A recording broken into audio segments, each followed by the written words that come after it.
यह रात तुम्हारे लिए इतनी दर्दनाक बना दूंगा कि तुम हर पल मौत की दुआ करोगी। मगर कबीर खान तुम्हें मरने भी नहीं देगा। ये शब्द अचानक उसके कानों में गूंज उठे। उसी क्षण उसे अपने उस शरारती और घमंडी बयान पर गहरा पछतावा हुआ जब उसने कभी ऊंची आवाज में कह दिया था कि वह कबीर खान पर थूकना भी पसंद नहीं करती। ना जाने वह खुद को क्या समझता है, लेकिन आज सच्चाई ये थी कि वही उसके लिए सेज सजाई बैठी थी। अंधेरे कमरे में जलती मंद रोशनी भी डर को छुपा नहीं पा रही थी। हवा में एक अनकहा भय तैर रहा था। बिस्तर पर बिखरे लाल गुलाब अब प्रेम नहीं, बेबसी की गंध फैला रही थी। सबा का नाजुक कमजोर शरीर हल्के सुनहरे गाउन में सिमटा कांप रहा था। आंखों से आंसू चुपचाप बह रहे थे, मगर उन्हें देखने वाला कोई नहीं था। थरथराते होठों से सिसकियां निकल रही थी, पर सुनने की फुर्सत किसी को नहीं थी। कमरे में कदम रखते ही कबीर ने बिना रुके अपनी शेरवानी उतारकर एक और उछाल दी और शर्ट की आस्तीनें मोड़ते हुए उसकी ओर बढ़ा। सामने खड़ी 18 साल की मासूम लड़की भय से जड़ बनी हुई थी। कबीर उसके पास आकर कुर्सी पर बैठ गया। मिट्टी से सने जूते पहने अपने पांव उसकी गोद में रख दिए और गर्दन के पीछे दोनों हाथ टिकाकर अकड़ भरी अंगड़ाई लेते हुए बोला, तो मैडम अभी क्या कह रही थी आप? वो डर गई थी जब उसने कहा कि मेरी शक्ल क्या देख रही हो, जूता निकालो। कबीर की तेज पकड़ और घुरन के सामने सबा हार गई। मजबूरी में उसे उसके जूते उतारकर एक तरफ रखने पड़े। इसके बाद कबीर व्यंग्य भरी मुस्कान के साथ बोला, जानती हो पुराने जमाने में बीवियां सुहागरात से पहले क्या करती थी? वे अपने पति के पांव धोकर उसका पानी पीती थी। जाओ, आज मैं तुमसे यही रस्म पूरी करवाना चाहता हूँ। ये बातें सुनते ही सबा का जी मिचलाने लगा। घबराहट से उसकी आंखें भर आई और वह कांपती आवाज में बोली, मैं मर जाऊंगी पर ऐसा कुछ भी नहीं करूंगी। कबीर ठहाका लगाकर बोला, अच्छा ये तो वक्त ही बताएगा। इतना कहकर उसने एक झटके से उसके वजूद पर लिपटे दुपट्टे को अलग कर दिया। धीरे धीरे वह उसके कपड़ों को खींचकर उसके तन से अलग करने की कोशिश करने लगा। खींचतान के कारण कपड़े कई जगह से फट चुके थे। डर से सिमटी हुई वह गिड़गिड़ाती आवाज में बोली, कबीर प्लीज ऐसा मत करो, मुझे बहुत डर लग रहा है। उसके शब्द कांप रहे थे, सांसें उखड़ी हुई थी, लेकिन कबीर के चेहरे पर जरा भी भाव नहीं आया। उसकी आंखों में पागलपन झलक रहा था। अचानक उसने एक झटके से सबा की पतली कलाई पकड़ ली और बेरहमी से उसे बिस्तर पर धकेल दिया। वह संभल भी नहीं पाई थी कि बिस्तर पर जा गिरी। तंज भरी हंसी के साथ कबीर बोला, बहुत शौक था ना सुहागरात मनाने का? खूब सपने देखे थे ना? आज मैं तुम्हें वो सब करके दिखाता हूँ जिसका तुम्हें इतना इंतजार था। उसके शब्दों में जहर घुला था। सुहागरात मनाने की कितनी जल्दी थी, वह भी इतनी कम उम्र में। आज मैं तुम्हारे सारे शौक ब्याज सहित पूरे करूंगा। जैसे जैसे वह उसे कपड़ों से आजाद करने की कोशिश करता गया, घबराई हुई सबा बिस्तर के दूसरे सिरे की ओर खिसकती चली गई। उसका दिल जोर जोर से धड़क रहा था, हाथ पांव सुन पड़ते जा रहे थे। तभी उसने जबरदस्ती उसे अपनी ओर खींच लिया। उसका चेहरा इतना पास था कि कबीर की तेज सांसें वह साफ साफ महसूस कर रही थी। मैं तुम्हें बताऊंगा कि मर्द का गुस्सा क्या होता है। मैं तुम्हें सिखाऊंगा कि जब इज्जत पर सवाल उठता है तो कैसा दर्द होता है। कबीर की पकड़ और ज्यादा सख्त हो गई थी, जिससे सबा का पूरा वजूद कांप उठा। नहीं प्लीज, उसकी आवाज अब सिर्फ एक दबी हुई आहट बनकर रह गई थी। मगर कबीर के दिल पर जैसे कोई असर नहीं हो रहा था। उसने झुककर सबा का चेहरा अपने हाथों में दबोच लिया। उसकी आंखों में इतनी आग थी कि सबा की रूह तक कांप गई। अब मैं तुम्हें वह बनाऊंगा जो तुमने कभी सोचा भी नहीं होगा। कबीर के होंठ उसके करीब आए और अगले ही पल उसके होठों पर कब्जा कर लिया। एक तरफ कबीर के होठ उसके चीखों को दबाए हुए थे और दूसरी तरफ उसके हाथ उसके नाजुक वजूद पर अपनी गिरफ्त बढ़ा रहे थे। बिस्तर की चादर जो पहले पूरी सफेद थी अब रंगीन हो चुकी थी। ये इस बात की गवाही दे रही थी कि किसी की रूह को बुरी तरह कुचलना क्या है, किसी की मासूमियत मिटा दी गई है। सबा का कमजोर वजूद थकान और दर्द से कांप रहा था। उसके बाल उलझे हुए थे और पूरे वजूद पर चोट के निशान कहानी सुना रहे थे। वह रात कितनी भयानक गुजरी थी। बस प्लीज बस करो, मुझ पर रहम करो, वो सिसकते हुए गिड़गिड़ा रही थी। मगर कबीर खान के चेहरे पर दया का कोई भाव नहीं था। जब तुम जबान चलाती थी तब ये नहीं सोचा कि तुम्हें ये दिन भी देखने पड़ेंगे। कबीर का लहजा जहरीला था, उसकी आंखों में नफरत थी, एक अजीब सा पागलपन था, जैसे वह किसी और ही दुनिया में खोया हो। सबा की आंखों में आंसुओं के साथ बेबसी झलक रही थी। मैं मर जाऊंगी, मेरे पेट में तेज दर्द हो रहा है, मेरी सांस रुक जाएगी। कहाँ वो 18 साल की नाजुक लड़की और कहाँ 28 साल का कबीर खान। मगर कबीर की पकड़ और मजबूत हो गई। नहीं, अभी मरने का समय नहीं आया, अभी तो सजा बाकी है। उसकी आवाज में बदले की आग थी, जैसे वह सबा से हर शब्द और हर बात का हिसाब चुकाना चाहता हो। सबा की सिसकियां धीमी हो रही थी और उसका वजूद ठंडा पड़ रहा था। वो अर्ध बेहोशी की हालत में जा चुकी थी। दर्द इतना ज्यादा था कि उसका दिमाग सुन्न हो रहा था और हर चीज धुंधली लग रही थी। आखिरी बार जब कबीर ने एक झटका दिया तो सबा के होठ कांपे। कांपते होठों से सिर्फ एक बात निकाल सकी, मेरी गलती इतनी बड़ी नहीं थी कि जितनी आपने मुझे सजा दी, मैं आपको कभी माफ नहीं करूंगी। कबीर खान। कबीर ने एक सेकंड के लिए अपनी पकड़ ढीली की। उसके दिल को जैसे झटका लगा हो। वो अचानक शांत हो गया। उसके कानों में कोई पुरानी आवाज गूंजने लगी। कोई पागल औरत होगी जो इस कबीर से शादी करेगी। मैं तो इसकी शक्ल पर थूकना भी पसंद नहीं करती। ये शब्द उसके दिमाग में बार बार गूंज रहे थे, जैसे किसी ने जोर से दरवाजा बंद किया हो और उसकी गूंज हमेशा के लिए अंदर कैद हो गई हो। यही शब्द थे जिनकी वजह से कबीर का गुस्सा एक बार फिर पहले से भी ज्यादा भड़क उठा। सबा ने कुछ दिन पहले हंसते हुए मजाक उड़ाते हुए उसकी छोटी बहन के सामने यही बातें कही थी। उसने सबा के बेजान कमजोर वजूद पर नजर डाली जो बेहोश था। उसकी पलकें हल्के से कांप रही थी और होठों पर दर्द की दबी हुई आवाज अब भी ठहरी हुई थी। मगर कबीर खान ने खुद को पत्थर बना लिया था। उसने मुंह दूसरी ओर फेर लिया और हठ थामे रहा। ये सजा थी, हाँ, उसके लिए ये सजा ही थी और उसके वहशी मन ने मान लिया था कि वह सजा दे चुका है। सबा का बेजान सा पड़ा वजूद इस बात का गवाह था। उसकी रूह को बुरी तरह रोन दिया गया था। वह पूरी तरह बेहोश, बेसुध और टूटी हुई थी, लेकिन कबीर के पागलपन ने उसकी बेहोशी की भी परवाह नहीं की। पूरी रात वह अपनी नफरत और बदले की आग में अंधा होकर उसे यातनाएं देता रहा। जब उसके हिंसक जज्बात आखिरकार थककर शांत हुए तो वह ऐसे सो गया जैसे कुछ हुआ ही ना हो, मानो सब कुछ उसके लिए बस एक बीता हुआ पल भर हो। सुबह की रोशनी खिड़की से कमरे में आई तो चारों तरफ सिर्फ बर्बादी दिखाई दे रही थी। गुलाबों की खुशबू अब संढ़ात में बदल चुकी थी। सबा ने आंखें खोली तो उसके पूरे वजूद में एक तेज टीस उठी, जैसे किसी ने उसकी हड्डियां तोड़ मरोड़ दी हो। दर्द से उसके मुंह से कराह निकल गई। कमर और पेट में ऐसा असहनीय दर्द था मानो किसी ने उसे बेरहमी से रोन डाला हो। वह अपनी जगह से हिलने की कोशिश कर रही थी, मगर हर मूवमेंट पर दर्द की तेज लहर उसके पूरे शरीर में दौड़ जाती। आंखें आंसुओं से भरी थी और होठों पर घबराहट थी। उसे वह रात, वह दरिंदा शख्स और वह बदला साफ साफ याद आ रहा था। तभी उसके कानों में एक कठोर आवाज पड़ी, उठो। डर से उसने आंखें खोली तो सामने कबीर खान खड़ा था, जिसकी नजरें अब भी उतनी ही खौफनाक थी। उसने एक झटके से सबा को गर्दन से पकड़कर ऊपर उठा लिया, इतनी तेजी से कि उसकी सांसें घुटने लगी। ये तुम्हारी सजा थी, समझी? मैंने तुम्हें ऐसे ही कुचलना था, तुम्हें रोंद कर सुकून पाना था। कबीर का लहजा जहर से भरा हुआ था। सबा ने हैरानी और दर्द से उसकी तरफ देखा। आंखों में आंसू थे और होठ कांप रहे थे। आपने मेरे साथ ऐसा क्यों किया? क्या मैं इतनी बुरी थी? उसका लहजा बुरी तरह कांप रहा था। कबीर ने तंज कसते हुए कहा, तुम्हें याद है ना तुमने क्या कहा था? तुम्हें कबीर खान से नफरत थी, तुमने मेरा मजाक उड़ाया था। अब देखो, तुम्हारी जिंदगी खुद एक मजाक बन चुकी है। सबा की आंखों में दर्द और गहरा हो गया। मैं तुम्हें कभी माफ नहीं करूंगी और मैं आज भी यही कहूंगी कि कबीर खान पर मैं थूकना भी पसंद नहीं करती, क्योंकि इस आदमी की असली सच्चाई मैंने कल रात देख ली है। ये किसी भी औरत के काबिल नहीं है। उसकी बात अनसुनी करते हुए कबीर ने एक झटके से उसे बिस्तर से नीचे धकेल दिया। सबा की तकलीफ भरी चीख कमरे में गूंज उठी, निकल जाओ मेरे घर से। उसका दिमाग जैसे सुन्न हो गया। बाहर निकल जाओ यहाँ से, ना मैं तुम्हें अपनाऊंगा और ना किसी और का होने दूंगा, कबीर ने नफरत से कहा और तुरंत दरवाजा खोल दिया। सबा ने टूटे हुए वजूद के साथ उसकी तरफ देखा। आंखों में अविश्वास था, दिल में दर्द और मन में सबसे बड़ा डर कि वह अब कहाँ जाएगी। मुझे कोई फर्क नहीं पड़ता, जहन्नुम में जाओ, मगर इस घर में एक पल भी और रहने की जरूरत नहीं है। और अगले ही पल उसने सबा को दरवाजे से बाहर धकेल दिया।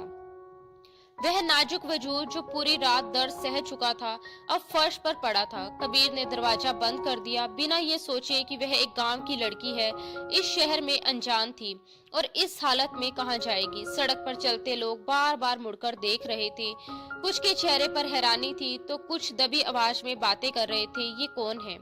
दुल्हन है शायद, घर से निकाल दी गई है। किसी दुश्मन की बेटी के साथ भी ऐसा ना हो। मगर सबा को किसी की परवाह नहीं थी। वह बस चलती जा रही थी जैसे उसकी कोई मंजिल ही ना हो, जैसे वह जिंदगी से बेखबर हो। कबीर, तुमने मेरे साथ ये क्यों किया? मैं तो तुम्हारी अपनी थी, सगे चाचा की बेटी थी, मगर तुमने मुझे सड़क पर ला फेंका। उसके कानों में कबीर की जहरीली बातें गूंज रही थी। दफा हो जाओ मेरे घर से, ना मैं तुम्हें अपनाऊंगा ना किसी और का होने दूंगा। आंखों से आंसू टपक कर उसके जलते होठों पर गिर पड़े। उसने कदम बढ़ाया, सड़क पार करनी चाहिए, मगर जैसे ही वह आगे बढ़ी, यू टर्न लेकर आती गाड़ी से टकरा गई। वह हवा में उछली और सड़क पर गिर पड़ी। गाड़ी में तेज आवाज में म्यूजिक बज रहा था। ड्राइविंग सीट पर एक लड़का बैठा था, मुश्किल से 20 साल का। अचानक गाड़ी के जोरदार झटके से वह घबरा गया। उसने फौरन ब्रेक मारी और हड़बड़ाते हुए बाहर निकल आया। शिट! वह तेजी से सबा की तरफ भागा। जमीन पर पड़ी सबा बेहोश थी। उसके चेहरे पर चोट के हल्के हल्के निशान थे, मगर उसकी खूबसूरती देखकर वह लड़का पल भर के लिए ठिठक गया। उसका दिल जैसे एक पल को धड़कना भूल गया हो। उसने अपनी जिंदगी में कभी किसी को इतना खूबसूरत नहीं देखा था।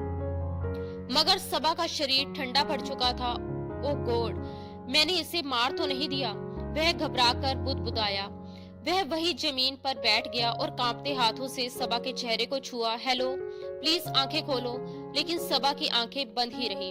उसने आसपास नजर दौड़ाई। लोग धीरे धीरे जमा होने लगे। अबे यार, ये तो गई काम से, किसी राहगीर ने दबी आवाज में कहा। बकवास बंद कर, लड़के ने गुस्से में कहा और झटके से सबा को अपनी बाहों में उठा लिया। उस लड़की में एक अजीब सा आकर्षण था, कुछ ऐसा कि वह चाहकर भी उसे छोड़ नहीं पा रहा था। मैं इसे अस्पताल ले जाता हूँ, उसने खुद से कहा, मगर अगले ही पल रुक गया। नहीं, अस्पताल ले गया तो पुलिस केस बन जाएगा। उसका दिल जोर जोर से धड़कने लगा। नहीं, मैं इसे अपने घर ले जाऊंगा। वह सबा को बाहों में भरकर अपनी गाड़ी की तरफ बढ़ा। उसके हाथों में सबा का वजूद किसी नाजुक गुड़िया की तरह था। रेहान ने सबा को गाड़ी की पिछली सीट पर लिटाया और पूरी रफ्तार से अपने घर की तरफ बढ़ा। उसके दिल की धड़कन अनियमित हो चुकी थी। वह नहीं जानता था कि उसके साथ क्या हो रहा है। बस एक अनजाना सा एहसास था कि ये लड़की जो अभी तक बेहोश पड़ी थी, कोई आम लड़की नहीं थी। जैसे ही वह घर पहुंचा, उसने जल्दी से गाड़ी रोकी और सबा को बाहों में उठाकर अंदर दाखिल हुआ। अरे, ये किसको उठा लाए हो तुम? नसीरा बेगम की घबराई हुई आवाज पूरे हॉल में गूंज उठी। वह अभी कुछ देर पहले आराम से बैठी चाय पी रही थी, मगर अपने बेटे को एक बेहोश लड़की को उठाए देखकर एकदम से हैरान और परेशान हो गई। अम्मी, मैं आपको सब कुछ बताता हूँ, बस थोड़ा सा सब्र रखिए, रेहान ने घबराकर कहा। मगर नसीरा बेगम जब बेटे को उस जवान लड़की के साथ देख रही थी और हालात की नजाकत को अच्छी तरह समझती थी, फौरन तेज नजरों से बेटे को घूरते हुए बोली, क्या किया है तूने इस लड़की के साथ? मुझे सच सच बता। क्या इसीलिए तुझे लाखों रुपए से भरा कार्ड दिया है कि तू ऐसी लड़कियों के साथ रातें गुजारता फिरे और जब हालात बिगड़ जाएं तो उन्हें उठाकर घर ले आए? तुझे शर्म नहीं आई? वह रुकी नहीं। अरे बता तो सही, कितने में खरीदी है ये लड़की? नसीरा बेगम हमेशा की तरह जल्दी जल्दी अपने डर और शक जाहिर करने लगी। रेहान ने सबा को बिस्तर पर आराम से लिटाया, फिर पलटकर अपनी माँ की तरफ देखा। दोनों हाथ जोड़कर उनके सामने खड़ा हो गया। मेरी प्यारी अम्मी, कुछ तो खुदा का खौफ कर लिया करें। क्या मैं आपको इतना गिरा हुआ लग रहा हूँ कि हर वक्त लड़कियों के साथ ही घूमता फिरूं? कभी कभी तो मुझे सच में लगता है कि आप मेरी असली माँ ही नहीं हैं। ये सुनते ही नसीरा बेगम भी चेंप गई। अच्छा अच्छा, गुस्सा मत कर, बता तो सही कौन है ये लड़की? उन्होंने नरम पड़ते हुए कहा। मजबूरी में रिहान को पूरी घटना विस्तार से अपनी माँ को बतानी पड़ी। सब सुनने के बाद नसीरा बेगम कुछ पल चुप रही, फिर बोली, मुझे तो लगता है इसके साथ किसी ने बहुत बुरा किया है और फिर इसे छोड़ दिया। देख तो सही, दुल्हन बनी ये लड़की कितनी प्यारी लग रही है और उम्र भी बहुत कम दिखती है। वह चाय के घुट जल्दी जल्दी गले से नीचे उतारती जा रही थी और बीच बीच में टकटकी लगाकर सबा को भी देख रही थी। फिर नसीरा बेगम ने डॉक्टर को घर पर ही बुला लिया। कुछ घंटे गुजर चुके थे। घर में अजीब सी खामोशी पसरी हुई थी, जिसे सिर्फ दीवार घड़ी की टिक टिक तोड़ रही थी। डॉक्टर ने सबा की पूरी तरह जांच की, उसकी नब्ज देखी, आंखों के रिएक्शन परखी और आखिरकार इत्मीनान से सिर हिलाया और कहा, घबराने की कोई जरूरत नहीं है, इसकी जान को कोई खतरा नहीं है। नसीरा बेगम की जान में जान आई, मगर राहत पूरी नहीं मिली। डॉक्टर ने आगे बताया, हाँ, लड़की गहरे सदमे में है, शरीर भी बहुत कमजोर है, इसे आराम की जरूरत है। ज्यादा सवाल जवाब मत कीजिए। दवाइयां लिखकर डॉक्टर चला गया, लेकिन उसके जाते ही बेचैनी फिर लौट आई। नसीरा बेगम बार बार सबा के चेहरे की तरफ देख रही थी। बेटा, जब ये होश में आएगी तो ना जाने क्या करेगी, क्या कहेगी। मुझे तो डर लग रहा है। हमें जल्दी से इसके घर वालों को खबर देनी चाहिए। रेहान कुर्सी पर धीरे से बैठा था। हाँ मम्मी, खबर जरूर देंगे, मगर पहले देख तो ले कि ये होश में आकर क्या कहती है। और वैसे भी अगर आपके पास कोई जादुई कबूतर है तो आप फौरन इसके घर वालों को बता दीजिए। अगले ही पल नसीरा बेगम का सबर टूट गया। उन्होंने झट से पैर से जूता उतारा और सीधा रेहान के कमर पर दे मारा।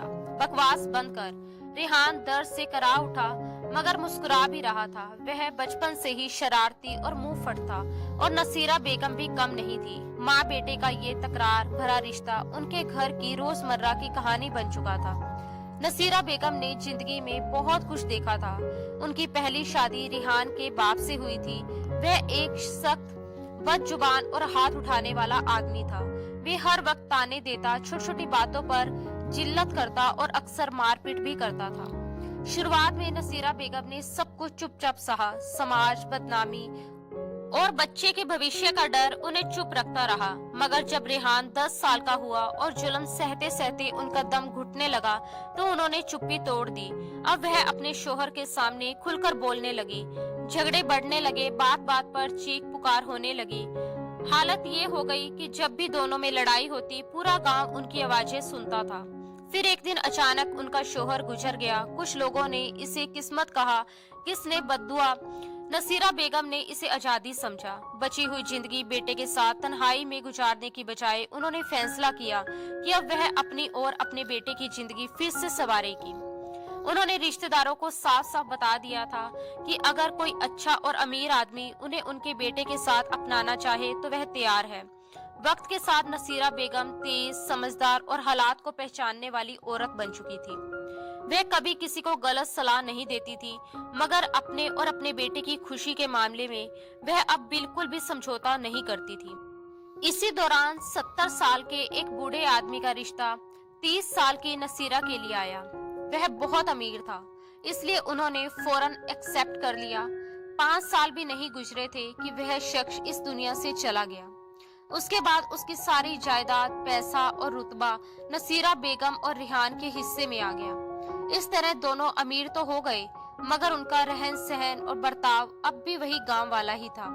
इतने बड़े महल जैसे घर में रहते हुए भी जब कोई उनसे बात करता तो उनके लहजे से झलकता देहातीपन और कभी कभी बदतमीजी भरा रवैया देखकर लोग अक्सर हैरान रह जाते थे। इधर वक्त अपनी रफ्तार से आगे बढ़ रहा था। कुछ देर बाद सबा की पलकों में हल्की सी हरकत हुई। वह दर्द से करहाती हुई धीरे धीरे होश में आई। आंखें खुलते ही उसने सामने दिख रही छत को लगातार घूरना शुरू कर दिया, क्योंकि ये जगह, ये दीवारें और कमरे का पूरा माहौल उसके लिए बिल्कुल अनजान था। उसने हिलने की कोशिश की, मगर पूरे वजूद में तेज दर्द की लहर दौड़ गई। उसके दिमाग में बस एक ही सवाल बार बार गूंज रहा था, वह आखिर यहाँ कहाँ आ गई है। कमरा एकदम खाली और शांत था। वह पूरी तरह अकेली थी। डर ने उसे जकड़ लिया। अम्मी, उसके कांपते होठों से एक धीमी सी फुसफुसाहट निकली। अम्मी प्लीज जल्दी जल्दी से मेरे पास आओ, मुझे बहुत डर लग रहा है। इतना कहते ही उसकी आंखों से आंसू बहने लगे। बंद कमरे में खुद को बेबस और अकेला पाकर उसका दिल जोर जोर से धड़कने लगा, मगर वह नहीं जानती थी कि बाहर कोई था जो उसकी इस बेबसी को साफ साफ सुन रहा था। होश में आते ही उसकी पलकें फिर भारीपन के साथ खुली। आंखों के आसपास सूजन थी और पूरा शरीर जैसे चोटों से चूर चूर हो चुका था। कमरे में हल्की सी रोशनी फैली हुई थी। दीवारों पर कुछ अजीब सी तस्वीरें टंगी थी और छत पर लगा पंखा बहुत धीमी गति से घूम रहा था। वह कहाँ थी? ये जगह आखिर कौन सी थी? उसका दिमाग धुंधला हो रहा था, मगर जैसे ही उसने गहरी सांस लेकर खुद को संभालने की कोशिश की, बीती हुई यादें तेज बवंडर की तरह उसके जहन में उतर आई। गांव की हवेली, बड़ा सा आंगन, ऊंची ऊंची दीवारें। वह अपनी हवेली को साफ देख पा रही थी, जहां वह पैदा हुई, पली बड़ी, जहां उसे माँ बाप का प्यार मिला, जहां उसके चाचा चाची ने भी हमेशा उसे स्नेह दिया। मगर उसी हवेली में एक ऐसा शख्स भी था जिसे वह कभी समझ नहीं पाई थी, कबीर खान। कबीर बचपन से ही सख्त स्वभाव का था। उसके चेहरे पर हर वक्त गंभीरता छाई रहती थी और उसकी आंखों में ऐसा दबदबा था कि हवेली के लोग उससे डरते थे। वह बहुत कम बोलता था और जब भी बोलता तो सिर्फ अपना रोब जमाने के लिए। सभा के लिए वह हमेशा एक पहेली रहा, एक ऐसा इंसान जो हर वक्त गुस्से में रहता, हर बात पर जिद करता और सबसे बढ़कर उसे बिल्कुल नापसंद करता था। वह अक्सर उसे आंखें दिखाता, मगर सभा भी किसी से कम नहीं थी। वह चंचल थी, शरारती थी और हर हाल में खुश रहने वाली। कबीर जितना चुप रहता, वह उतनी ही ज्यादा बोलती। वह अक्सर कबीर की बहन के साथ मिलकर उसकी बुराई किया करती थी। कबीर को अपनी बहन की ये बेपरवाही पसंद नहीं थी और सबा की शरारतों से तो उसे वैसे ही सख्त नफरत थी। वह हमेशा अपना कमरा बंद रखता था, यहाँ तक कि नौकरों को भी अंदर आने की इजाजत नहीं थी। सिर्फ उसकी माँ ही कभी कभी उसके कमरे में जाकर सफाई किया करती थी। सबा के दिल में हमेशा एक अजीब सी उत्सुकता बनी रहती थी कि किसी तरह वह जाकर देखे कि आखिर इस रहस्यमय शख्स के कमरे में ऐसा क्या है जो वह हर वक्त उसे बंद रखता है, और ऐसे कौन से राज हैं जो उसने अंदर छुपा रखे हैं। लेकिन हर बार कमरा पूरी तरह से बंद ही मिलता था। कबीर एक हफ्ते बाद हवेली वापस लौटा था, मगर इस बात से सबा पूरी तरह अनजान थी कि वह आ चुका है। वह आंगन में लगी खूबसूरत फूलों की क्यारियां ठीक कर रही थी। तभी अचानक उसकी नजर कबीर के कमरे की खिड़की पर पड़ी। वह खुली हुई थी। अगले ही पल उसके चेहरे पर शरारती मुस्कान फैल गई। उसे लगा आज रात शायद कबीर वापस आने वाला है और यकीनन ताई जी उसके कमरे की सफाई कर रही होगी। यही सोचते हुए उसके भीतर की शरारत जाग उठी और वह सीढ़ियां चढ़ते हुए ऊपरी मंजिल पर पहुंच गई, जहां कबीर का कमरा था। उसने हल्के से दरवाजे का हैंडल घुमाया। दरवाजा बिना आवाज के धीरे धीरे खुल गया। अंदर कदम रखते ही वह हैरान रह गई। कमरा बेहद सलीके से सजा हुआ था, हर चीज अपनी जगह, कहीं धूल का नामो निशान नहीं। दीवारों पर अलग अलग तरह के हथियार सजाए गए थे। एक बड़ी अलमारी किताबों से भरी हुई थी और बिस्तर पर गहरे काले रंग की चादर बिछी थी। वह धड़ाम से जाकर बिस्तर पर बैठ गई और पूरे कमरे पर नजर दौड़ाते हुए बुदबुदाई, नाक पर तो हर वक्त गुस्सा चढ़ा रहता है, ऊपर से बिस्तर की चादर भी काली। कौन रखता है भला काले रंग की चादर? तभी उसकी नजर अलमारी पर गई। वह आगे बढ़ी ही थी कि अचानक दरवाजा खुलने की हल्की सी आवाज आई। उसका दिल जोर से धड़क उठा। उसने मुड़कर देखा और पल भर में उसके चेहरे का रंग उड़ गया। कबीर वॉशरूम से बाहर आ चुका था। उसके कंधे पर तौलिया रखा था। बालों से पानी की बूंदें टपक रही थी और चेहरे पर वही सख्त भाव, जैसे सामने वाले को घूर भर लेने से ही खामोश कर दे। सबा की आंखें फटी की फटी रह गई। शर्म और डर के मारे वह फौरन पास के पर्दे के पीछे छिप गई। मगर कबीर उसे देख चुका था। पर्दे के पीछे खड़ी सबा का दिल बेकाबू धड़क रहा था। वह खुद को छुपाने की नाकाम कोशिश कर रही थी, मगर उसकी अनियमित सांसें उसके डर की चुगली कर रही थी। होठ और हाथ कांप रहे थे। पर्दे के पीछे से आती उस घबराई हुई सांसों ने कबीर के चेहरे पर पल भर के लिए हल्की सी शरारती मुस्कान ला दी।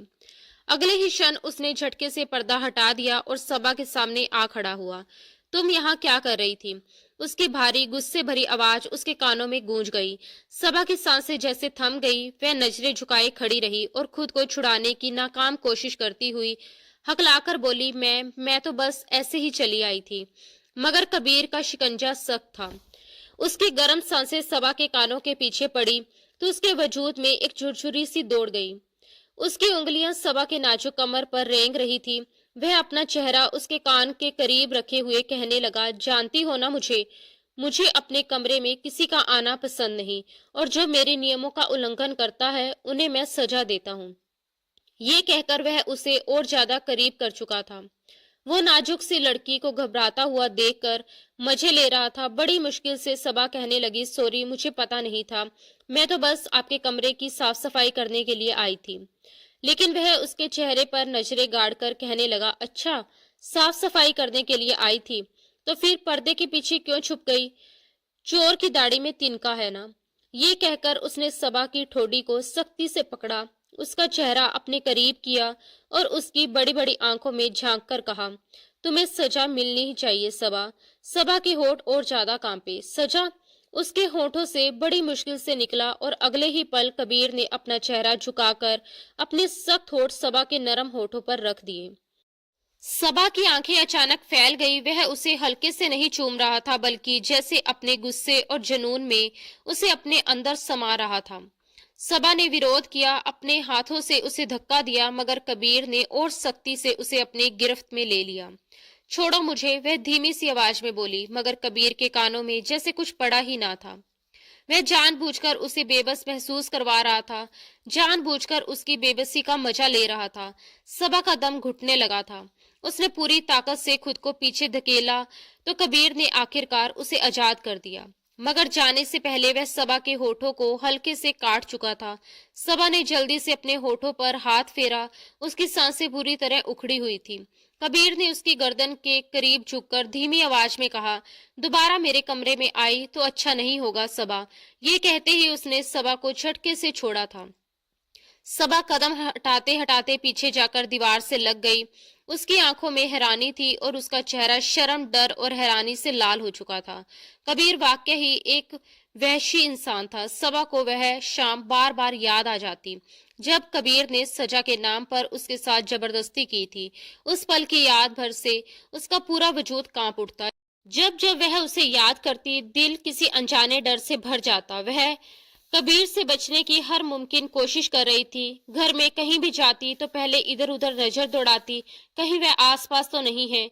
उसकी तीखी निगाहों की वहशत को दोबारा सहने की हिम्मत उसमें नहीं थी, मगर वह ये भी जानती थी कि यह खामोशी ज्यादा देर तक नहीं टिकेगी। एक दिन हवेली के आंगन में बैठी आयरा, सबा की कजन, अपने नाखूनों पर नेल पॉलिश लगा रही थी। उसके ठीक बगल में सबा जमीन पर बैठी उंगली से लकीरें खींच रही थी। अचानक सबा को कुछ याद आया। उसने संकोच भरी आवाज में कहा, अगर मैं तुमसे एक बात पूछूं तो क्या तुम मुझे सच सच जवाब दोगी? आयरा ने नेल पॉलिश लगाते हुए अपना हाथ रोक लिया। वो हमेशा हल्का फुल्का मेकअप करके घर में रहती थी।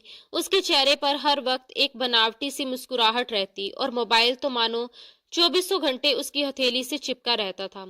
पढ़ाई से ज्यादा उसका ध्यान हमेशा मोबाइल पर ही टिका रहता। सबा के सवाल पर वह हल्की सी चौंकी, फिर खुद को संभालते हुए बोली, हाँ पूछो। सबा ने उसे गहरी नजर से देखा, जैसे उसके चेहरे के पीछे छुपे सच को पढ़ने की कोशिश कर रही हो। फिर धीमी लेकिन सख्त आवाज में बोली, इकबाल कौन है? ये नाम सुनते ही आयरा के चेहरे का रंग उड़ गया। वह घबराते हुए बोली, कौन इकबाल? सबा ने उसे घूर कर देखा और सख्त लहजे में कहा, आयरा झूठ मत बोलो, मैं तुम्हें अच्छे से जानती हूँ, समझ में आया? हम सिर्फ बहनें नहीं, दोस्त भी हैं। भले ही तुम मुझसे उम्र में 2 साल बड़ी हो, लेकिन मैं अब इतनी भी छोटी नहीं हूँ।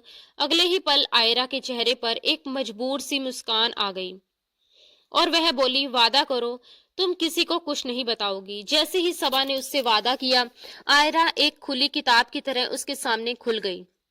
उसने बताया कि इकबाल उसके कॉलेज का एक लड़का है जिसे वह बहुत पसंद करती है, मगर सबसे बड़ी परेशानी ये है कि उनके घर में खानदान से बाहर शादी नहीं होती। इकबाल बार बार उससे शादी की बात करता है, लेकिन उसे अपने भाई से बहुत डर लगता है।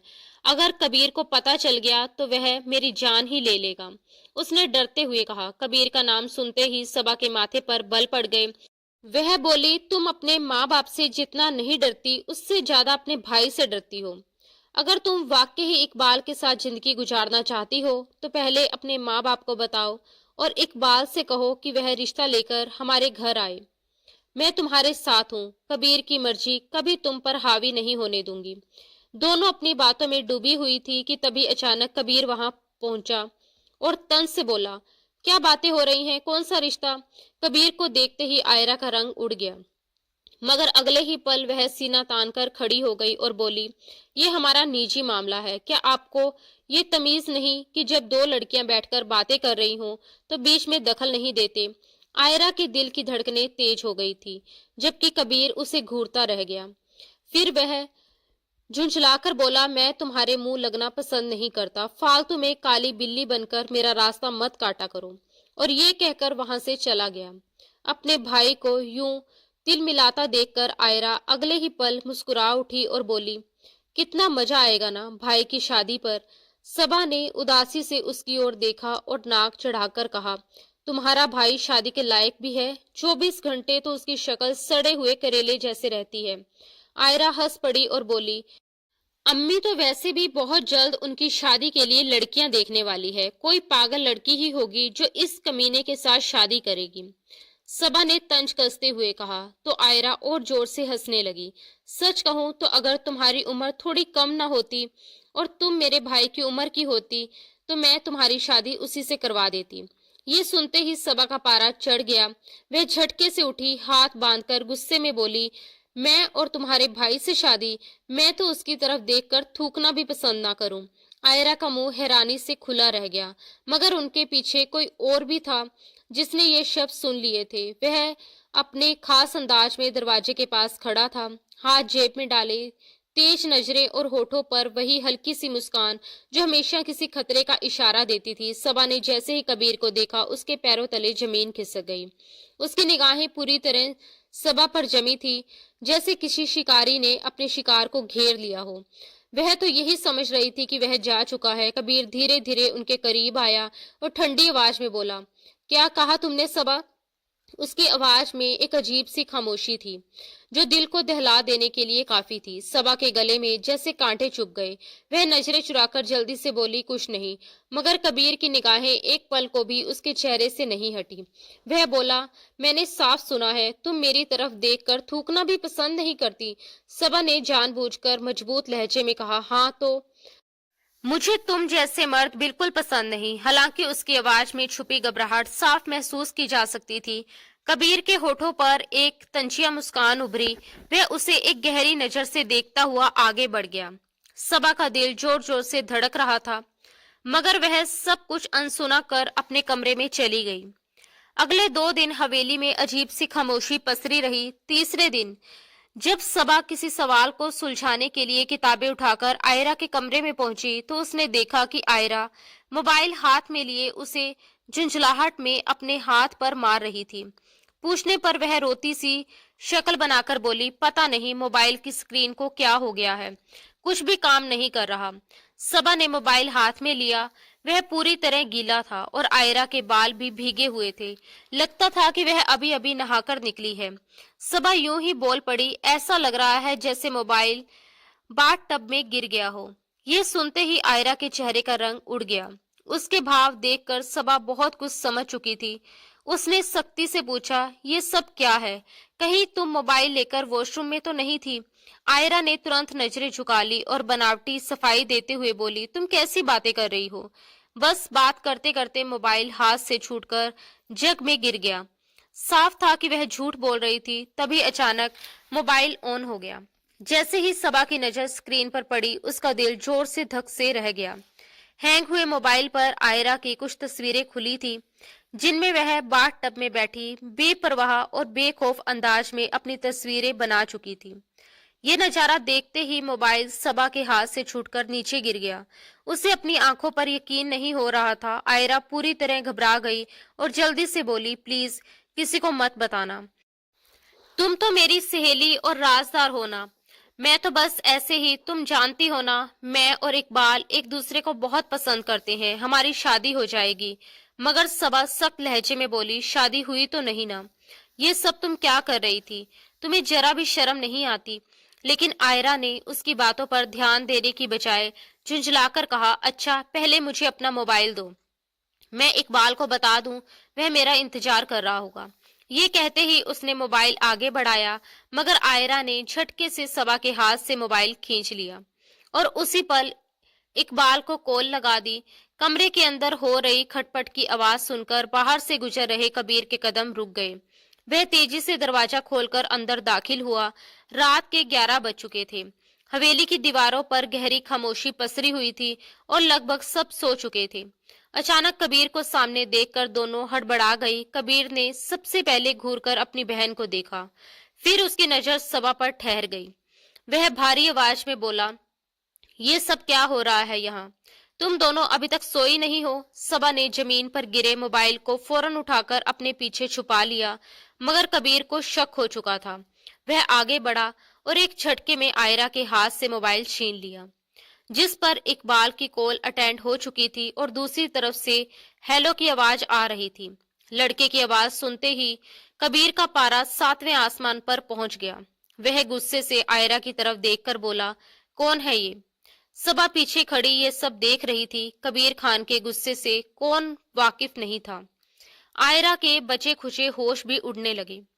वह बार बार सबा की तरफ देखने लगी, जैसे उससे कोई बहाना बनाकर बचा लेने की उम्मीद कर रही हो, मगर सबा कुछ नहीं कर सकी। कबीर लगातार सवाल पर सवाल करता रहा, यहाँ तक कि आयरा पीछे हटते हटते दीवार से जा लगी। कबीर ने दहशत भरी आवाज में कहा, अगर अगले 10 सेकंड के अंदर तुमने मुझे इस लड़के के बारे में नहीं बताया तो मैं यही खड़े खड़े तुम्हें 2 टुकड़ों में बांट दूंगा। डर से आयरा ने आंखें बंद कर ली। फिर खोलते ही सामने उसे सबा का घबराया हुआ चेहरा दिखा। कबीर झुंझलाकर बोला, बार बार उसे क्यों देख रही हो? मुझे सच बताओ। अगले ही पल आयरा ने जो कहा उससे सबा के पैरों तले जमीन खिसक गई। वह कांपती आवाज में बोली, भाई ये लड़का इकबाल है और ये सबा का बॉयफ्रेंड है। सबा ने ही इससे दोस्ती कर रखी है और ये चाहती है कि मैं भी इससे दोस्ती करूं। कसम से भाई मैं इस लड़के को नहीं जानती। ये सुनते ही कबीर के माथे पर पड़े बल और गहरे हो गए। सबा पत्थर की मूरत बनकर रह गई। उसे यकीन ही नहीं हो रहा था कि आयरा, जिसे वह अपनी सगी बहन की तरह मानती थी, इतना बड़ा झूठ भी बोल सकती है।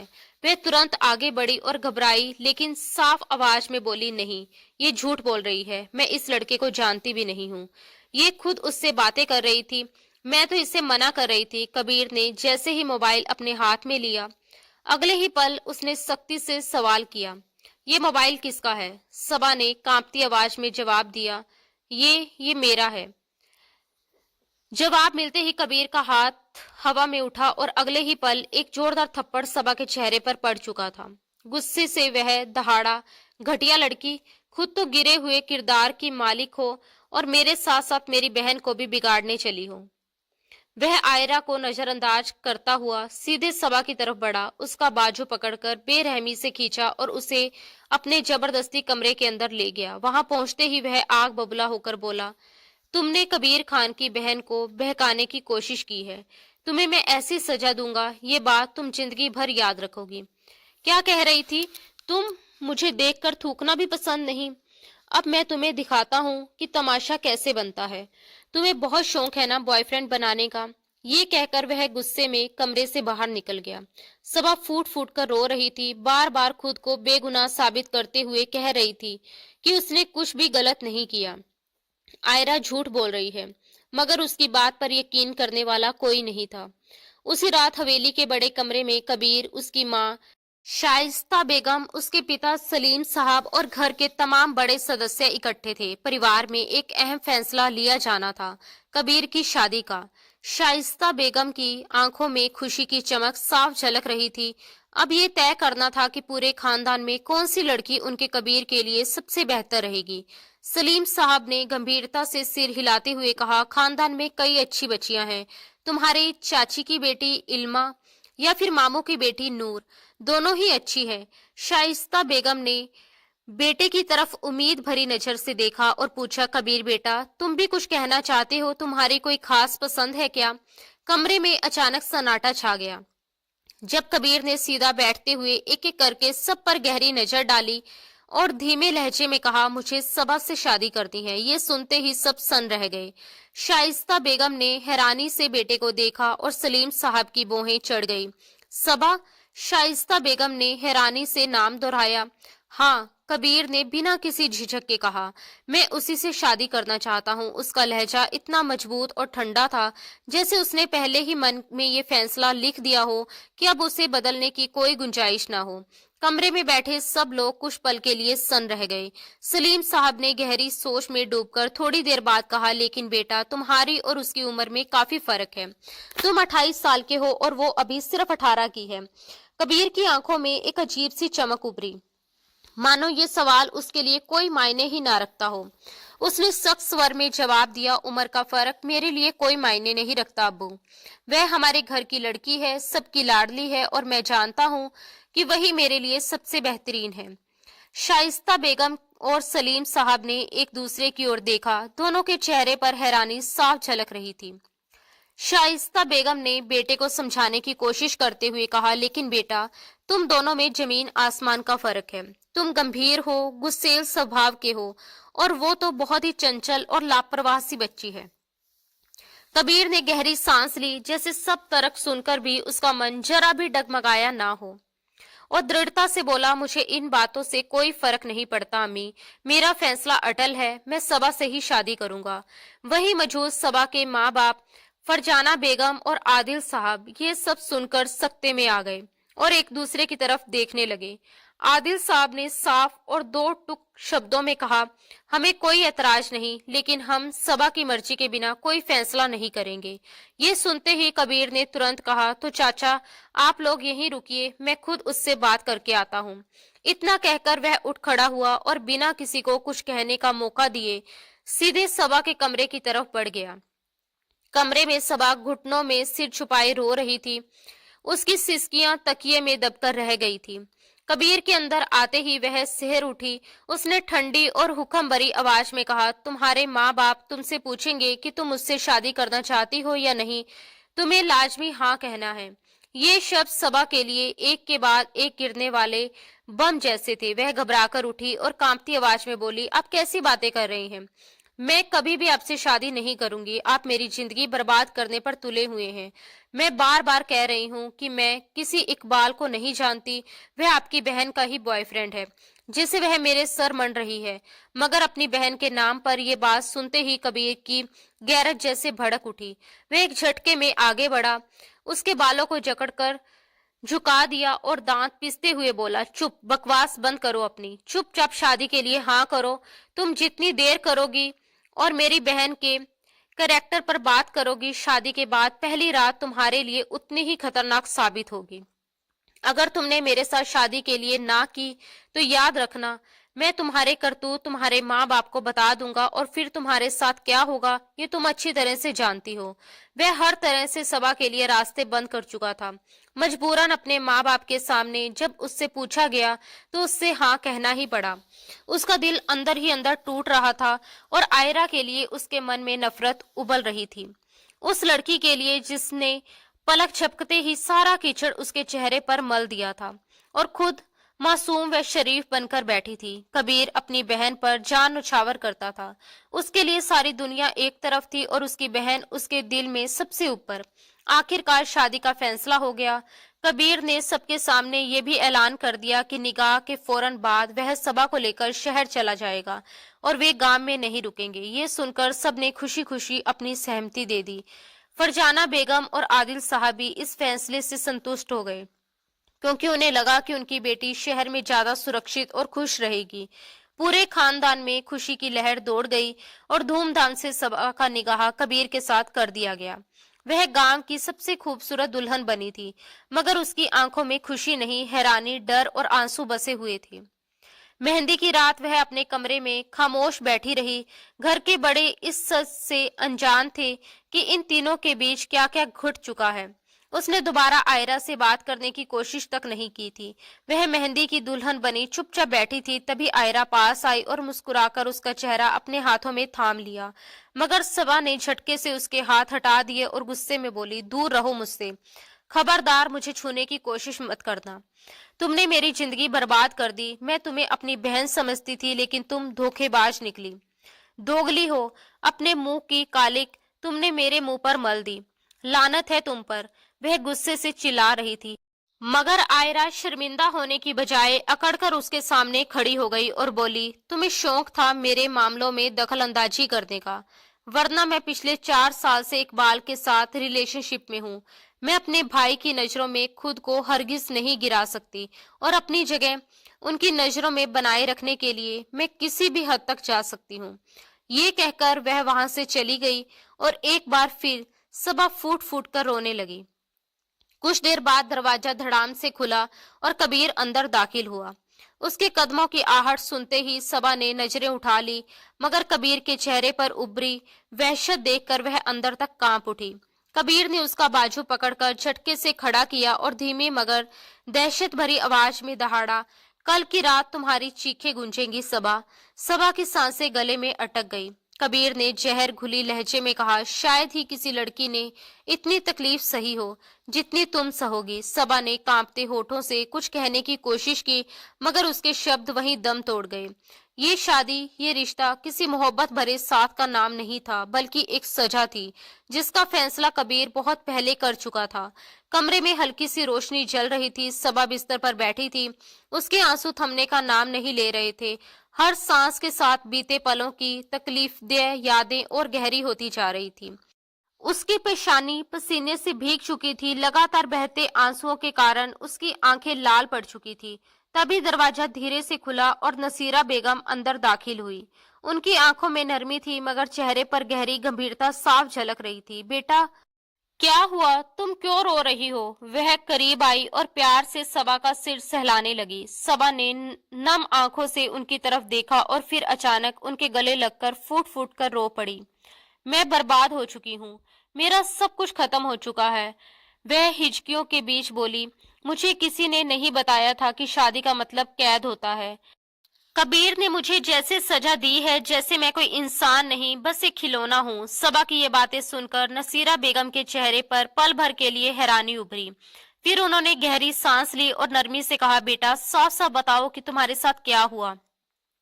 तब सबा कांपते हुए सब कुछ कहने पर मजबूर हो गई। वह टूटे फूटे लहजे में सारी बातें बताने लगी। कबीर की जबरदस्ती, उसकी बेरहमी, शादी की पहली रात का सलूक और फिर उसे बेदर्दी से धक्के देकर घर से निकाल देना। नसीरा बेगम खामोशी से पूरी बात सुनती रही। उनकी नजरें सबा के चेहरे पर जमी थी, मगर उनका जहन किसी और ही दिशा में तेजी से योजनाएं बुन रहा था। उसी पल दरवाजे पर एक परछाई उभरी। रेहान वहीं खड़ा था। अंदर आते आते वह ठिठक गया। उसके हाथ खुद ब खुद मुट्ठियों में सिमट गए और दिल जैसे किसी ने जकड़ लिया हो। ये तो शादीशुदा है। दर्द से कराहते हुए उसने खुद से बुदबुदाया और उसकी आंखों में नमी तैर गई। नसीरा बेगम ने रिहान की ओर देखा। उनके होठों पर एक गहरी रहस्यमयी मुस्कान आ गई। उन्होंने सबा के आंसू पोंछे और ठोस लहजे में कहा कि बेटा, रोने से अब कुछ नहीं बदलेगा। अब तुम्हें कमजोर बनकर हार नहीं माननी चाहिए। फिर उन्होंने समझाया, अगर कबीर ने तुम्हारे साथ इतना बड़ा जुल्म किया है तो तुम क्यों टूट रही हो? उस पर वार करो जिसने तुम्हें झूठे इल्जाम में फंसाकर बेइज्जत करवाया। सबा ने हैरानी से पूछा, मतलब? नसीरा बेगम का लहजा अब पूरी तरह शातिर हो चुका था। आयरा की हकीकत सबके सामने लाओ। जो खुद लड़कों से बातें करती रही, उसी ने तुम्हें झूठा बदनाम करवा दिया। तुमने सारी बेइज्जती सही और उसने बड़ी आसानी से अपनी इज्जत बचा ली। सबा के आंसू थम चुके थे। वह नासमझी से नसीरा बेगम को देख रही थी, मगर उनकी बातें उसके दिल में कहीं गहराई तक उतर चुकी थी। बदला लो बेटा, उन्होंने कहा। जो खुद पाक नहीं, उसने तुम्हें जलील किया है। अब वक्त है उसकी असलियत उजागर करने का। पहली बार सबा की आंखों में नमी की जगह सख्त चमक उभरी। नसीरा बेगम के घर रहते हुए कुछ दिन बीत चुके थे। सबा अब भी जहनी तौर पर कमजोर थी, मगर कबीर के किए जुल्म ने उसके भीतर बदले की चिंगारी जला दी थी। वह पहले जैसी चंचल नहीं रही थी। अब वह कमजोर नहीं, बल्कि एक खामोश तूफान बन चुकी थी। रेहान अक्सर उसे चुपचाप देखता रहता, जैसे उसकी आंखों में कोई अनकही कहानी तलाश कर रहा हो। वह चाहकर भी नजरें हटा नहीं पाता। एक शाम ड्राइंग रूम में मोबाइल चलाते हुए उसकी नजर फिर सबा पर पड़ी, जो खिड़की के पास खड़ी बाहर देख रही थी। उसके चेहरे पर अजीब सा दर्द था। रेहान ने लंबी सांस ली और बुदबुदाया, क्या किस्मत है मेरी। जिंदगी में पहली बार कोई लड़की पसंद आई, वो भी शादीशुदा। अपने ही शब्द उसे चुभ गए। उधर कबीर खान के फोन पर रोज हवेली से किसी न किसी का कॉल आता। हर बार सबा से बात करवाने की मांग होती, मगर कबीर हर दफा कोई न कोई बहाना बना देता। कभी वह सो रही है, कभी बाजार गई है, कभी खुद बाहर होने का बहाना। जैसे जैसे वक्त गुजरता गया, हवेली में सबा को लेकर बेचैनी बढ़ती चली गई। उसी दौरान हवेली में खुशी की लहर दौड़ गई जब आयरा के लिए एक बहुत अच्छा रिश्ता आया। लड़के वाले पढ़े लिखे शहर के शरीफ लोग थे। कल लड़के वाले आ रहे हैं, कबीर तुम्हें भी आना होगा। शाइस्ता बेगम ने फोन पर सख्ती से कहा। कबीर जाना तो चाहता था, मगर सबा के बगैर जाने पर सवालों से बचना मुश्किल था। रास्ते भर वह यही सोचता रहा कि सबा के ना आने का क्या बहाना बनाएगा।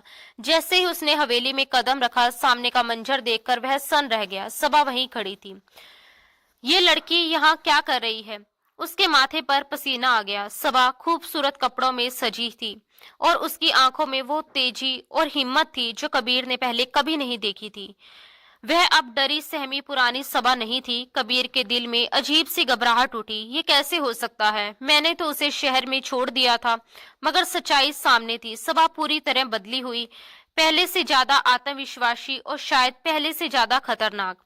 हवेली में हर तरफ खुशी थी।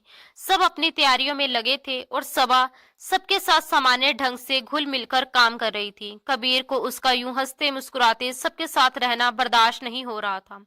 उसे लग रहा था जैसे हालात उसके काबू से फिसल रहे हों। मैंने इसे इतना अपमानित करके निकाला था, फिर भी ये इतनी मजबूत कैसे? वह भीतर ही भीतर खोल उठा। कुछ देर बाद लड़के वाले आ गए। आयरा को तैयार किया गया, मगर उसके चेहरे पर उदासी साफ थी। वह मुस्कुराने की कोशिश कर रही थी, पर आंखों की बेचैनी छुप नहीं रही थी। चाय लेकर अंदर आते ही सबा ने जानबूझकर आगे बढ़कर उसे हल्का सा धक्का दिया। गरम चाय सीधे आयरा के कपड़ों पर गिरी और वह चीख पड़ी। ओह माफ करना आयरा, मेरा हाथ फिसल गया। सबा ने मासूमियत से कहा, मगर उसकी आंखों में जीत की चमक साफ थी।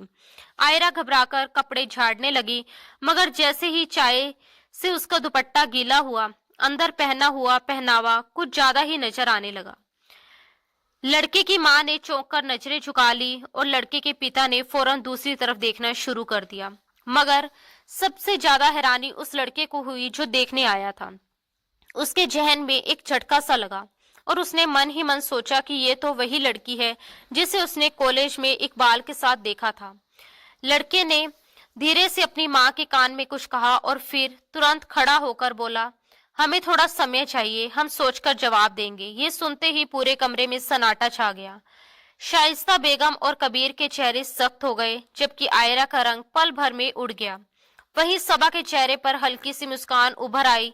उसने दिल ही दिल में सोचा कि बदला अभी पूरा नहीं हुआ है। शाम का अंधेरा गहराने लगा और हवेली के लोग धीरे धीरे अपने अपने कमरों में चले गए, मगर कबीर की आंखों में गुस्से की लालिमा साफ झलक रही थी।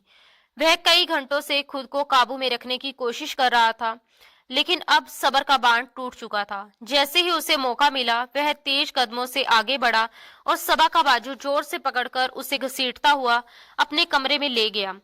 सबा के पांव एक पल को जमीन से उखड़ गए, मगर उसने खुद को संभाल लिया।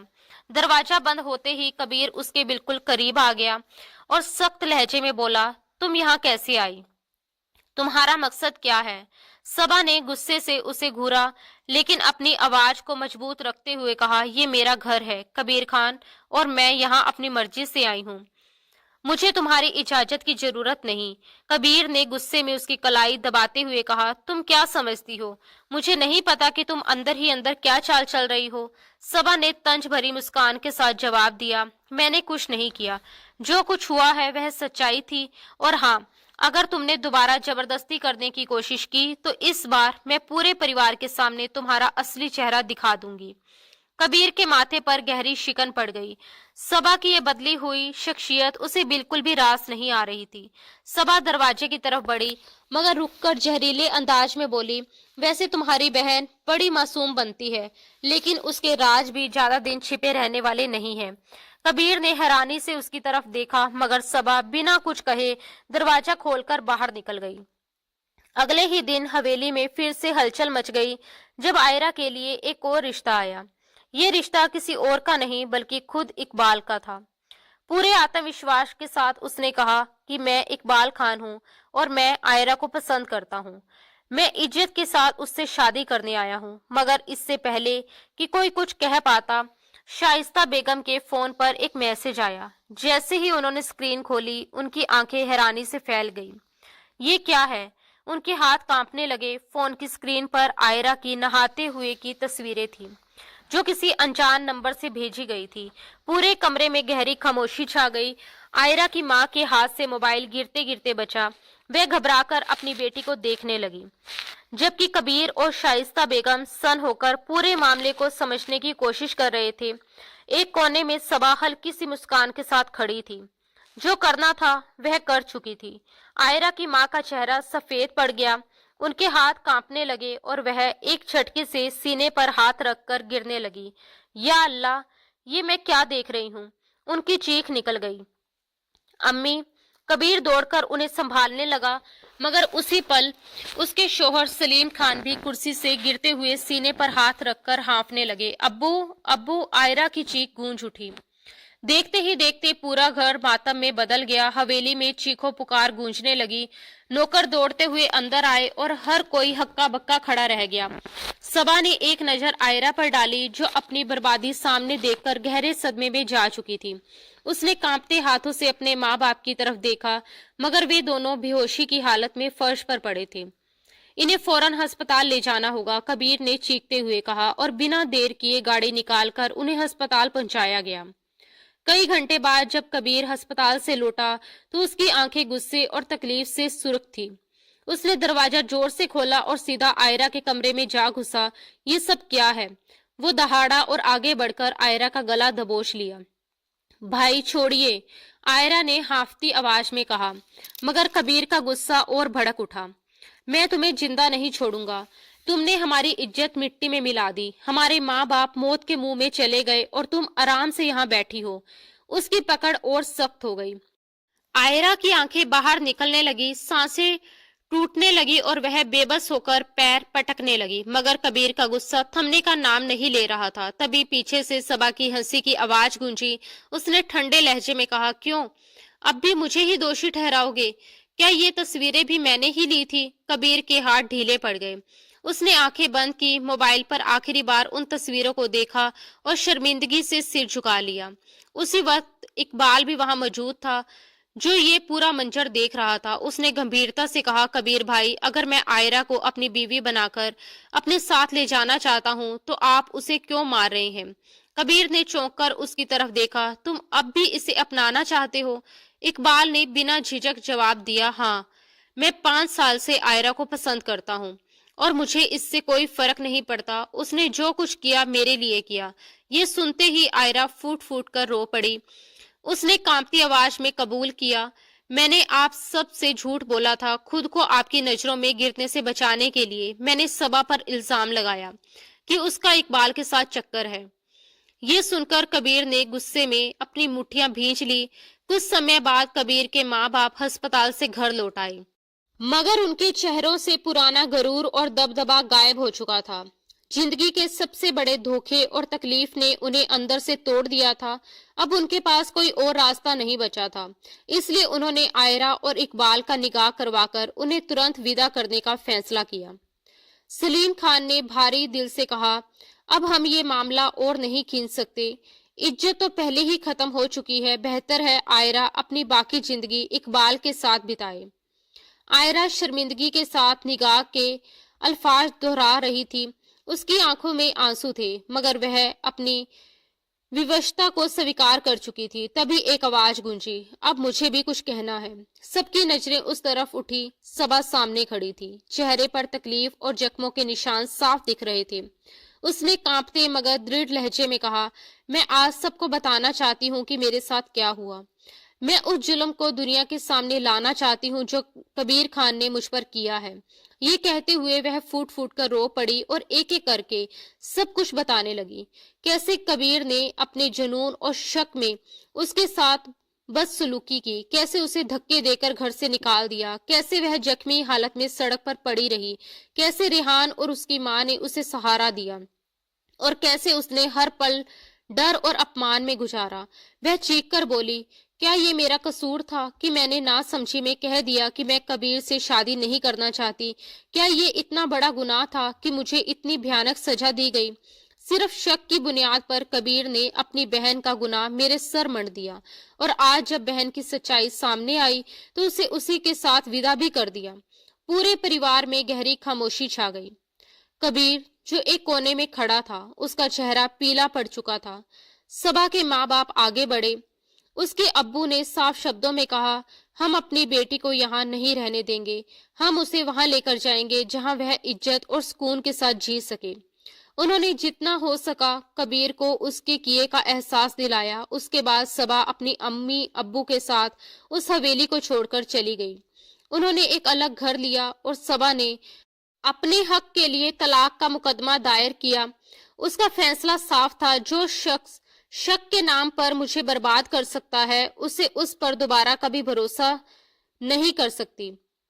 कबीर ने फूट फूट कर सबा से माफी मांगी, मगर तब तक उसका दिल उसके लिए पत्थर बन चुका था। सबा ने थकी आवाज में कहा, तुम्हारी वजह से मैंने अपनी जिंदगी के सबसे मासूम पल खो दिए। मैंने बहुत तकलीफ सही, टूटकर खुद को संभाला, मगर अब तुम्हारी माफी मेरे किसी काम की नहीं। उसके ये शब्द कबीर के दिल में तीर की तरह चुभ गए, मगर अब बहुत देर हो चुकी थी। उसका गुरूर, उसका अहंकार और उसकी ताकत सब कुछ राख हो चुका था। उधर सबा ने बीते जख्मों को पीछे छोड़कर अपनी पढ़ाई दोबारा शुरू की और एक नई जिंदगी की ओर कदम बढ़ाया। एक दिन वह यूनिवर्सिटी की सीढ़ियों पर खड़ी अपनी किताबें संभाल रही थी कि अचानक उसे एक जानी पहचानी आवाज सुनाई दी। ये लड़की मुझे 4 साल पहले मिली थी, तब भी खूबसूरत थी और आज भी उतनी ही हसीन लग रही है। सबा ने चौंक कर देखा, रिहान उसके सामने खड़ा मुस्कुरा रहा था। रिहान? उसने अचानक कहा। हाँ, रिहान ने जवाब दिया। और तुम्हें देखकर मुझे वही एहसास हो रहा है जो पहले दिन हुआ था। उसकी आंखों में सच्चाई थी। उसने गंभीर होकर कहा, मैं अपनी माँ को तुम्हारा रिश्ता लेकर भेजना चाहता हूँ और इस बार मैं चाहता हूँ कि तुम मेरे साथ अपनी पूरी जिंदगी गुजारो। सबा ने एक पल सोचा, फिर हल्की सी मुस्कान उसके होठों पर आ गई। मुझे कोई प्रॉब्लम नहीं है, उसने सुकून से कहा। कुछ ही समय बाद सबा और रिहान का निगाह हो गया। निगाह की रात रिहान ने उसे नरमी से अपने करीब किया, मगर उसकी आंखों में सिर्फ मोहब्बत और इज्जत थी। उसने वादा किया कि मैं तुम्हारी जिंदगी में वे सारी खुशियां वापस लाऊंगा जो तुमने खो दी थी। सबा की आंखों से आंसू बह निकले, मगर इस बार वे खुशी के आंसू थे। मुझे तुम पर यकीन है रिहान, उसने कहा और रिहान ने उसे अपने सीने से लगा लिया। कबीर के दिए जख्मों की जगह अब रिहान की नरमी और मोहब्बत ने ले ली थी। वहीं कबीर सब कुछ खो चुका था। सबा को खोकर वह डिप्रेशन में चला गया। उसके अपने माँ बाप उससे बात नहीं करते थे और हवेली में हर कोई उससे नजरें चुराने लगा था। एक दिन वह अपने कमरे में अकेला बैठा पुरानी तस्वीरें देख रहा था। सबा की हंसी, उसकी मासूमियत, सब कुछ जिसे उसने अपने हाथों से बर्बाद कर दिया था। उसकी आंखों से आंसू बहने लगे। वह चीख उठा, काश मैंने अपने अहंकार की बजाय मोहब्बत को चुना होता। मगर अब उसके पास पछताने के सिवा कुछ नहीं बचा था।